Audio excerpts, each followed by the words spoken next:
అభిషేకం పొందిన పిల్లవాడు వీడెంత అన్నాడు.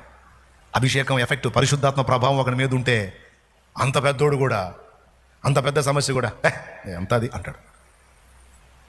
ఎంత సమస్య కూడా దిగులు పట్టి కుంగిపోయి కూర్చుంటారంటే అభిషేకం పోయిన వాళ్ళు. కొంపదీసి మీ మీద పోయిందేమో చూడండి.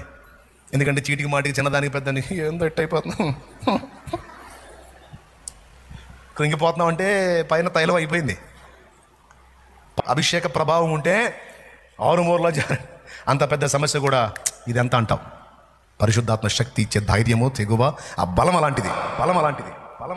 ఎంతమందికి అర్థమైందే? కాబట్టి ఇప్పుడు చెప్పండి, ఇవన్నీ చూసినప్పుడు బలం తెచ్చుకుంటారా విశ్వాసంలో, లేకపోతే చూడక ముందే నమ్ముతారా? సంఘాన్ని వాడు తరుముతూ ఉంటాడు, తరిమి చివరికి ఇజ్రాయెల్ మీదకి పోతాడు. ఎందుకంటే వాళ్ళు యెహోవా దేవునికి అనుదిన బలులు అర్పిస్తూ ఉంటారు. ఇదేంద్ర ప్రపంచం మొత్తం నన్ను దేవుడిని ఆరాధిస్తుంది, మీరేంది మళ్ళీ ఇట తయారయ్యారు? అటుపక్క చూస్తేనేమో నజరేయుడు యేసును ఆరాధించే వాళ్ళేమో రివర్స్ అయ్యారు, ఇటుపక్క మీరేమో యెహోవా ఆరాధన అంటున్నారు. తూచి నేను ఒప్పుకోను, మీరు మానేసేయాలని. ఆబో అనుదిన బలి ఎవరో యెహోవా, నేనే దేవుడనో అని, ఏది దేవుడు అనబడనో, ఏది పూజింపబడనో దానంతటికి పైగా వాడు తను తాను హెచ్చించుకున్నాను కనుక పరిశుద్ధ స్థలంలో హేయమని, అతి పరిశుద్ధ స్థలంలో హేయమని నిలబెడతాడు. వాడే నిలుస్తాడు. నాకురా మీరు ఆరాధన చేయాల్సిందే అని పోతాడు. వాడు ఎప్పుడైతే అట్లా ఎంటర్ అయ్యాడో అప్పుడు మోగిద్ది కడబోర. ఎప్పుడు కడబోర మోగిందో అప్పుడు వచ్చే ఉంటాడు అక్కడ.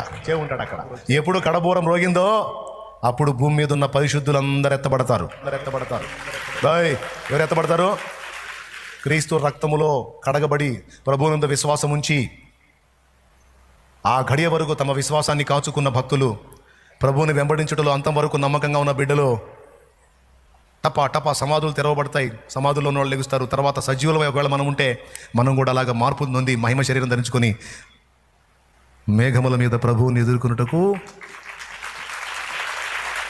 ఒక్కటి ఊహించుకోను, అలా దేవుడు నీ కోసం వచ్చేటప్పుడు, ఆ రాకడలో పరిశుద్ధులు ఎత్తబడేటప్పుడు నువ్వు ఎత్తబడే పొజిషన్లో ఉంటావో, విడవబడే పొజిషన్లో ఉంటావు. ఒక్కటి గుర్తు చేసుకో. ఎందుకంటే ఇప్పుడు జరుగుతున్న సంభవాలన్నీ ఇంతసేపు చెప్పి రుజువులు చూపించి ఇవన్నీ నిజాలై జరిగినప్పుడు మిగిలినవి కూడా ఖచ్చితంగా జరగబోతున్నాయి కనుక నిర్ణయం నీదే.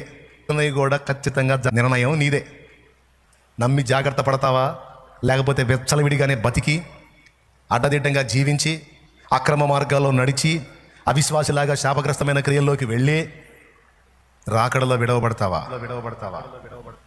మారు మనసు పొందుతావా? పాత మనసులోనే కొనసాగుతావా?